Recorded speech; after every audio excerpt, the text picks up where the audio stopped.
মুর্শিদাবাদে অশান্তি নিয়ে হাইকোর্ট গঠিত যে তদন্ত কমিটি তার রিপোর্ট, সেই রিপোর্টকে নিয়ে এবার আসরে নেমে পড়েছে গেরুয়া শিবির। একেবারে দিল্লি থেকে বাংলা প্রত্যেকে কিন্তু এই মুহূর্তে রাজ্য সরকার এবং মমতা বন্দ্যোপাধ্যায়কে দুষছে। বাদ যাচ্ছে না কংগ্রেস এবং বিজেপি। যদিও তৃণমূল কংগ্রেস বলছে এখনো পুরো রিপোর্ট দেখা হয়নি, পুরো রিপোর্ট পর্যালোচনা করেই তারা তাদের প্রতিক্রিয়া জানাবে। পুলিশ থেকে স্থানীয় জনপ্রতিনিধি মুর্শিদাবাদে অশান্তির নেপথ্যে নানা মহলের ভূমিকা নিয়ে প্রশ্ন তুলে দিয়েছে তদন্ত কমিটির রিপোর্ট। আর সেই রিপোর্ট ঘিরেই শুরু হয়ে গিয়েছে রাজনৈতিক চর্চা। বুধবার রাজ্য সরকার ও শাসক শিবিরকে কাঠগড়ায় তুলে আসরে নেমে পড়েছে বিজেপির দিল্লি ও বাংলার নেতারা।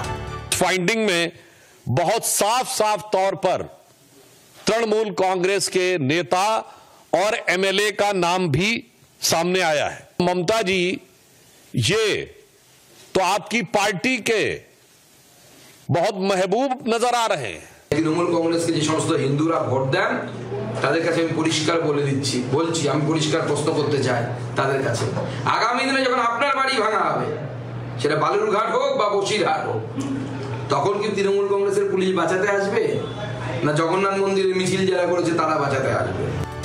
সরাসরি মুখ্যমন্ত্রীকে নিশানা করে সরব বাম কংগ্রেসও। তারা প্রশ্ন তুলেছেন মুখ্যমন্ত্রীর বলা বহিরাগত তত্ত্ব নিয়েও। মমতা ব্যানার্জি বহিরাগত তত্ত্ব তখনই খাড়া করে যখন তার কাছে কোনো যুক্তিগ্রাহ্য তথ্য থাকে না। শিক্ষক শিক্ষিকাদের আন্দোলনে বহিরাগত, দাঙ্গা হলে বহিরাগত, তো এত বহিরাগত যে আসছে, আপনার সরকার কি করছে, আপনি পুলিশ মন্ত্রী হিসেবে কি করছেন? পুলিশের ব্যর্থতা ছত্রে ছত্রে স্পষ্ট। এর পরেও মুখ্যমন্ত্রী কি করে তার ক্ষমতায় ধরে থাকেন আমি জানি না। She must resign. এই রিপোর্ট দেখার পর শি মাস্ট রিজাইন। আক্রমণের মুখে ঘুরপথের রিপোর্টে নিরপেক্ষতা নিয়ে প্রশ্ন তুলে দিল শাসক শিবির।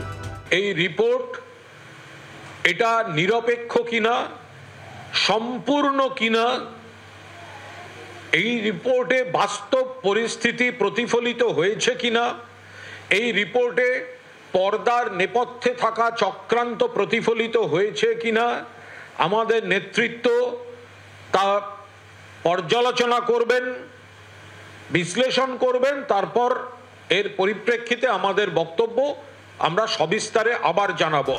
তৃণমূল শিবির পর্যালোচনার পর প্রতিক্রিয়ার কথা বললেও পুলিশের ভূমিকা নিয়ে ফের প্রশ্ন তুলে দিলেন শাসক দলের ভরতপুরের বিধায়ক হুমায়ুন কবির। এতগুলা লোককে অ্যাসেম্বল করতে দেওয়া, একসঙ্গে জড়ো হতে দেওয়া অনেক সময়ের ব্যাপার। যদি লোকাল থানাগুলা ইনিশিয়েটিভ নিয়ে নিজের থানা থেকে যে লোক মুভমেন্ট করে কোথাও যাচ্ছে সেটাকে যদি আটকাতো, অবস্ট্রাকশন করতো, তাহলে এত বড় ঘটনা ঘটতো না। সব মিলে হাইকোর্টের পেশ করা তদন্ত রিপোর্ট ঘিরে আরও একবার তরজার কেন্দ্রে মুর্শিদাবাদ। ব্যুরো রিপোর্ট, জি 24 ঘন্টা। বাংলার আওয়াজ, বাঙালির আবেগ, জি 24 ঘন্টা।